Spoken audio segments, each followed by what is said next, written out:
நம்ம பார்க்க போகிறது என்னன்னா கிராஃப் ட்ராவர்சல்ஸ். கிராஃப் ட்ராவர்சல்ஸில் ரெண்டு டைப் இருக்குது. ஒன்று டிஎஃப்எஸ், இன்னொன்று பிஎஃப்எஸ். டிஎஃப்எஸ்னா டெப்த் வைஸ் போகும், பிஎஃப்எஸ்னா லெவல் வைஸ் போகும்.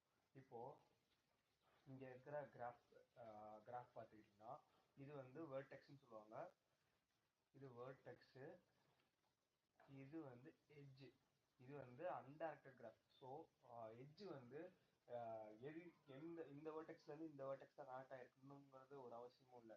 இது வந்து 1 வந்து 6 கூட கனெக்ட் ஆகிருக்கும், 6 வந்து 1 கூட கனெக்ட் ஆகிருக்கும். இப்போது நம்ம என்ன பண்ண போகிறோம்னா லெவல் ஆர்டர் வைஸில் ட்ராவர்சல் பண்ண போகிறோம். ஃபர்ஸ்ட் இப்போ ஸ்டார்டிங் நோடு, இப்போ இதுக்கு பார்த்தீங்கன்னா ஸ்டார்டிங் நோடு 1 இருந்துச்சு, 1 பேஸ்டில் இருந்துச்சுன்னா லெவல் ஆர்டர் வைஸில் பார்த்தீங்கன்னா இது வந்து 0th லெவல், இது வந்து லெவல் 1, இது வந்து லெவல் 2, இது வந்து லெவல் 3. அப்போ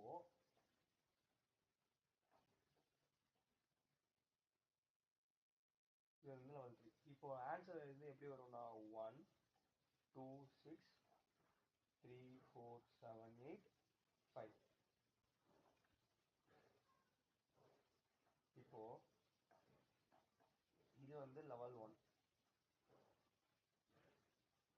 இது லெவல் 0, இது லெவல் 1, லெவல் 2, லெவல் 3. இது வந்து நார்மலாக நம்ம பார்க்கணும். இதே வந்து ஸ்டார்டிங் நோடு வந்து ஆக்சுவலாக இது வந்து ஸ்டார்டிங் நோடு வந்து 1 இருந்தனால, இதே ஸ்டார்டிங் நோடு 6 இருந்துச்சுன்னா என்ன பண்ணுறதுன்னா, இப்போ ஸ்டார்டிங் நோடு 6 ஆகுதுன்னு வச்சுக்கோங்க. இப்போ இது வந்து லெவல் 0, இதோட இப்போ இது வந்து ஒரு இது கூட கனெக்ட் ஆகிக்குது. இப்போ வந்து 6 வந்து 1 கூடயும் 8 கூடயும் வந்து ஒரே ஒரு லிங்க்ல ஒரே ஒரு எட்ஜ் கூட கனெக்ட் ஆகிக்குது அப்படின்னா அது வந்து லெவல் 1.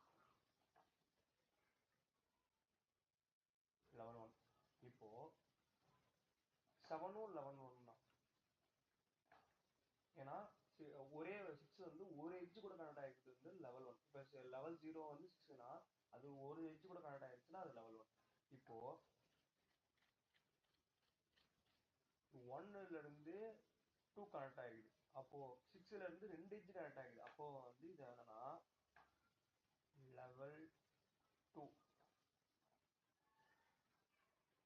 3 வந்து எவ்வளோ என்னவா இருக்கும், லெவல் 3 இருக்கும். 4ம் லெவல் 3 இருக்கும், லெவல் 3 இருக்கும். 5 வந்து என்னவா இருக்கும், லெவல் 4 இருக்கும்.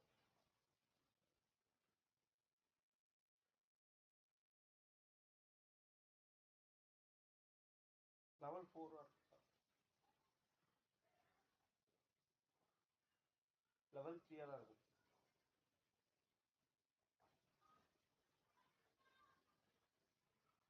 ஸோ இங்கேருந்து ஸ்டார்ட் ஆனிச்சுன்னா, அது 6லேருந்து ஸ்டார்டிங் நோட் 6 வந்து ஸ்டார்ட் ஆனிச்சுன்னா இப்போ நம்ம எப்படி லெவலில் வச்சுருப்போம்னா, இப்போ ஒரு எட்ஜ் வந்து ஒரு இப்போ ஸ்டார்டிங் நோட்ல இருந்து இன்னொரு காம்பவுண்ட் கனெக்ட் ஆகும்போது, இன்னொரு வெர்டெக்ஸ் கனெக்ட் ஆகும்போது ஒரே ஒரு எட்ஜ் இருந்துச்சுன்னா அது லெவல் 1.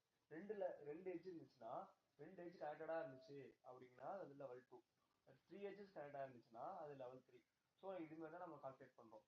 இப்போ பிஎஃப்எஸ் வந்து எப்படி ஒர்க் ஆகுதுன்னு நம்ம பார்க்க போறோம்.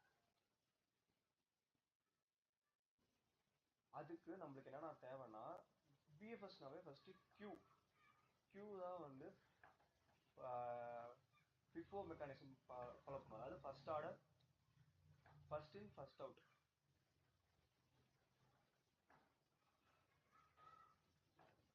தென் இப்போ என்ன தேவைப்படும்னா விசிட்டட் அரே. ஏன்னா நம்ம விசிட்டட் அரே எதுக்கு நம்ம யூஸ் பண்றோம்னா, இப்போ அன்வான்ட் டிராவல்சல்ஸ், எதுலேயே ஒரு எலமெண்ட் வந்து நம்ம டிராவல்ஸ் பண்ணிட்டோம், இன்னொரு டைம் அதை டிராவல்ஸ் பண்ணக்கூடாது. ஸோ நம்ம இதெல்லாம் விசிட்டட் அரே எடுத்துக்கணும். இதுதான் இந்த மெயின் ஸ்ட்ரக்சர். இப்போ நம்ம வந்து மெக்கானிசம், அதாவது எப்படி அல்காரிதம் ஒர்க் ஆகுதுன்னு பார்ப்போம். ஃபர்ஸ்ட்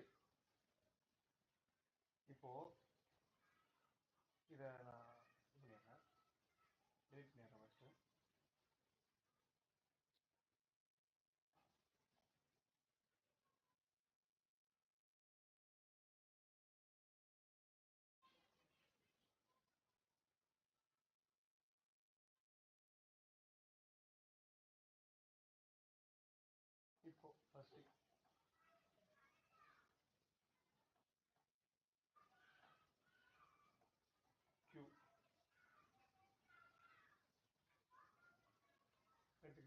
இப்போ இதோட ரூட்டோட ஃபர்ஸ்ட் ஸ்டார்டிங் நோட வந்து அதே மாதிரி ஒரு விசிட்டர் அரே இருக்கு. விசிட்டர் அரேயோட லென்த் எப்படி இருக்கும்னா வெர்டெக்ஸ் பிளஸ் ஒன்.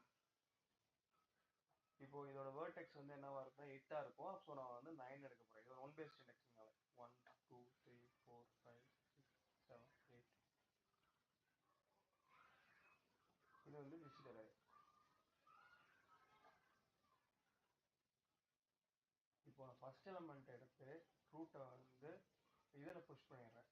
கியூவில் புஷ் பண்ணிட்டதுக்கப்புறம் இப்போ கியூவில் புஷ் பண்ணதுக்கப்புறம் அந்த இண்டெக்ஸிங்க்கு விசிட்டர் அரேயோட அதோட இண்டெக்ஸில் போயிட்டு ட்ரூன்னு மாற்றிடுறேன். ஓகேங்களா?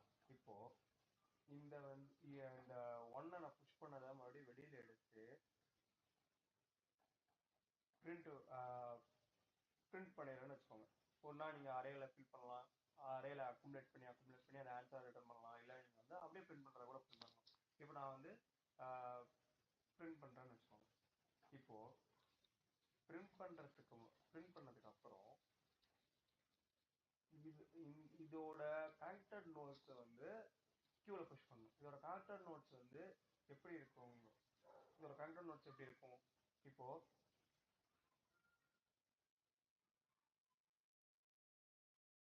இதுக்கு இந்த ஒன்னுங்கிற ஒரு நோடுக்கு ஒரு அட்ஜசன்சி லிஸ்ட் இருக்கும் வச்சுக்கோங்க. இப்போ வந்து கிராஃப் வந்து எப்பயுமே அட்ஜசன்சி லிஸ்ட் அட்ஜசன்சி மேட்ரிக்ஸ்னால தான் இருக்கும். இப்போ இதோட அட்ஜசன்சி ஒன்னோட அட்ஜசன்சி லிஸ்ட் என்னது? 2 6. இப்போ இந்த அட்ஜசன்சி லிஸ்ட்டை எடுத்து நம்ம அட்ஜசன்சி லிஸ்ட்டை ஃபார் ஈச் லூப் வழியா நம்ம வந்து இந்த கியூப்ல புஷ் பண்றோம். அப்போ 2 6 வந்துடும். இது வந்து இந்த ஒன் வந்து எலிமினேட் ஆகிடும்.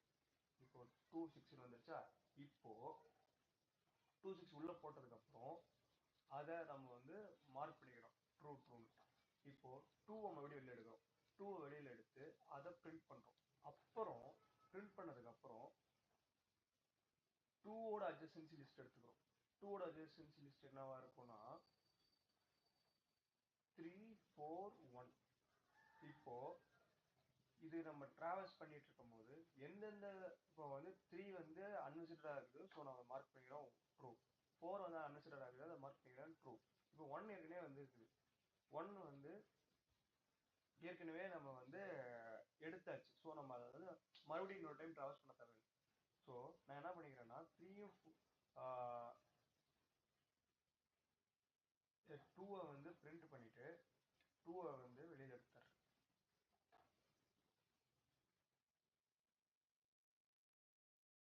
இப்போ 6 மட்டும் தான் இருக்கும். இப்போ வெளியில் எடுத்ததுக்கு அப்புறம் 3 4 நான் வந்து உள்ள வச்சுட்டேன். இப்போ நான் மறுபடியும் 6 வெளியில் எடுக்கிறேன். 6 பிரிண்ட் பண்றேன். ஓகேங்களா? இப்போ 6 பிரிண்ட் பண்ணதுக்கு அப்புறம் அது 6ஓட அட்ஜசன்சி லிஸ்ட் என்னன்னு பார்க்கணும். 178. 6ஓட அட்ஜசன்சி லிஸ்ட் வந்து 178. ஸோ அந்த ஒன்னு வந்து என்ன ட்ரூன் மார்க் பண்ணிட்டேன். ஸோ தேவையில்லை, திருப்பி நம்ம வந்து கியூப்ல போட தேவையில்லை.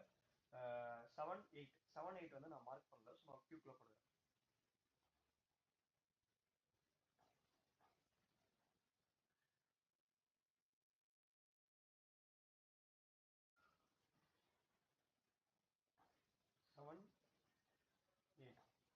இப்போ நான் மறுபடியும் 3 வெளியில எடுக்கிறேன், பிரிண்ட் பண்றேன். பிரிண்ட் பண்ணதுக்கு அப்புறம் அதோட அட்ஜசன்சி லிஸ்ட் எடுக்கிறேன். 3ஓட அட்ஜசன்சி லிஸ்ட் என்னவா இருக்கும்னா 2 மட்டும் தான் இருக்கும். ஸோ அதை என்ன மார்க் பண்ணிட்டேன். ஸோ நான் அதை நான் மறுபடியும் போட தேவையில்லை, கியூப்ல போட தேவையில்லை. ஸோ நான் அதுக்கப்புறம் அது முடிச்சிட்டேன்னா இப்போ வந்து என்ன பண்றேன்னா 4 எடுக்கிறேன். 4 வெளியே எடுத்ததுக்கு அப்புறம் அதோட அட்ஜசன்சி லிஸ்ட் என்ன பார்க்குறேன். 4 அட்ஜசன்சி லிஸ்ட் வந்து 2 5. இப்போ நான் வந்து 2 என்ன மார்க் பண்ணிட்டேன், 5 இன்னும் மார்க் பண்ணல. அப்போ நான் 5 மார்க் பண்ணிட்டு 5 வந்து கியூக்குள்ள புஷ் பண்ணிக்கிறேன். 5 கியூக்குள்ள புஷ் பண்ணிடுச்சு. அது மாதிரி ஒன்னொன்னா பண்ணிட்டு வந்தீங்கன்னா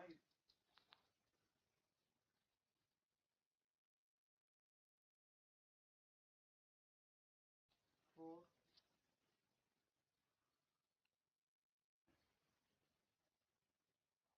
ஒன்றா பண்ணுறீங்கன்னா இப்போ லெவல் ஆர்டர் வைஸில் கிடச்சிடும். ஸோ இதுதான் இப்போ நம்ம வந்து கோடு என்ன ஆகுதுன்னு பார்ப்போம்.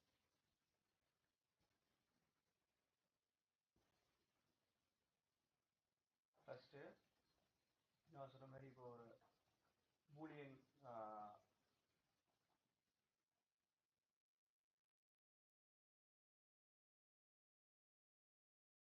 பூலியன் விசிட் அரே எடுத்துக்கிறோம், அப்புறம் ஒரு கியூ எடுத்துக்கிறோம், பூலியன் விசிட் அரே அப்புறம் கியூ எடுத்துக்கிறோம். இப்போ வந்து நம்ம பிரிண்ட் பண்ணுறதுக்கு பதிலாக டேரெக்டாக வந்து அரே லிஸ்ட் எடுத்துக்கிறோம். அரே லிஸ்ட் எடுத்துக்கிறோம். இப்போ நம்ம ஏன் இன்டீஜர் போடலைன்னா இது வந்து எப்பயுமே கியூ அரே லிஸ்ட் இதெல்லாமே ஆப்ஜெக்ட்ஸை தான் ஸ்டோர் பண்ணும். அது வந்து ப்ரிமிட்டிவ் டைப்ஸை ஸ்டோர் பண்ணாது. ஸோ இன்டீஜர்ங்கிறது ஒரு ஆப்ஜெக்ட்ஸு, இன்ட்டுங்கிறது ப்ரிமிட்டிவ். இப்போ ஃபர்ஸ்ட் எலிமெண்ட்டை வந்து புஷ் பண்ணிக்கிறோம். ஃபர்ஸ்ட் எலிமெண்ட்டை புஷ் பண்ணதுக்கப்புறம் விசிட் அரேல ஃபர்ஸ்ட் எலிமெண்ட்டை ட்ரூன்னு மார்க் பண்ணிக்கிறோம். மார்க் பண்ணதுக்கப்புறம் அந்த இப்போ ஃபர்ஸ்ட் ஒரே ஒரு எலிமெண்ட் தான் கியூவில் இருக்கும். இப்போ இந்த 0th எலிமெண்ட் தான் கியூவில் இருக்குன்னா அதை வந்து நம்ம ஃபோல்ட் பண்ணி வெளியில் எடுக்கிறோம். அதை நம்ம ஃபோல்ட் பண்ணி வெளியில் எடுத்ததுக்கப்புறம் பிஎஃப்எஸ்ங்கிற ஃபோல்ட் பண்ணி எடுத்து நம்ம பிரிண்ட் நம்ம ஆக்சுவலாக வந்து அந்த இதில் பார்க்கும்போது பிரிண்ட் பண்ணுவோமா, பிரிண்ட் பண்ணுறதுக்கு பதிலாக இங்கே வந்து ஒரு அக்குமுலேட்டர், அது அரே லிஸ்ட்னு ஒரு அக்குமுலேட்டரில் வச்சுக்கிறோம். இப்போ அந்த அக்குமுலேட்டரில் வச்சதுக்கப்புறம் இப்போ ஜீரோன்னு போஸ்ட் பண்ணிக்கிறோம்னா இப்போ அதோட அட்ஜசன்சி லிஸ்ட் என்னென்ன இருக்குதோ அது வந்து நல்லா இல்லாம ஃபால்ஸா இல்லாம இருந்துச்சுன்னா, அதாவது அது வந்து இப்போ ஃபால்ஸா இருந்துச்சுன்னா இப்போ வந்து விசிட் அரேல அதை வந்து மார்க் பண்ணல, அப்போ அது ஃபால்ஸா இருக்கும். ஸோ நம்ம அதை ட்ரூன்னு மார்க் பண்ணிட்டு அதை வந்து கியூல புஷ் பண்ணிக்கிறோம். இப்போ அதே மாதிரி இப்போ 0ல வந்து 1 2 3ன்னு இருந்துச்சுன்னா அது மூணுமே நம்ம மார்க் பண்ணினா அதை ட்ரூன்னு மார்க் பண்ணிட்டு மறுபடியும் வந்து கியூல புஷ் பண்ணிக்கிறோம். ஸோ ஒவ்வொரு டைமும் இது மறுபடியும் வந்து லூப் ஆகி நடக்கும்போது பிஎஃப்எஸ் வந்து கடைசியாக நமக்கு கிடைச்சிடும்.